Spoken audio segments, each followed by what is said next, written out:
প্রভু সিন্ধুকের মধ্যে ঈশ্বরের উপস্থিতি ছিল। তারা তার যুদ্ধে নিয়ে যেত এবং তারা প্রত্যেক যুদ্ধে জয়লাভ করত।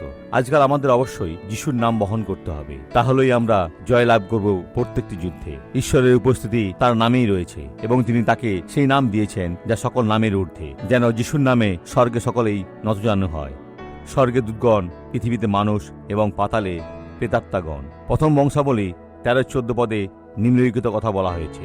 আর ঈশ্বরের সিন্ধুক ওবেদ ও ইদমের বাড়িতে তাহার পরিবারের কাছে।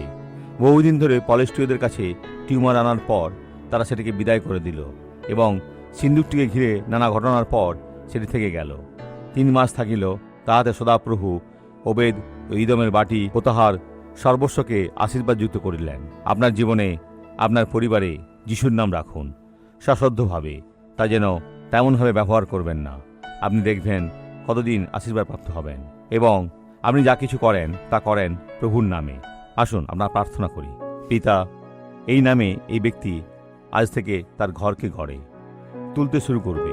দাম্পত্য সম্পর্কে, সন্তানদের সাথে বা আর্থিকভাবে অথবা ব্যবসায় আজ পর্যন্ত যা কিছু ভুল ছিল তা বদলে যাবে। এখন থেকে সবকিছু পবিত্র হবে, কারণ যিশুর নামে আমি সমস্ত মন্দকে বেঁধে ফেলি এবং বলি, চলে যাও, এই জীবন, এই পরিবার ছেড়ে বেরিয়ে যাও, আর কখনো ফিরে এসো না। ঈশ্বর আপনার মঙ্গল করুন।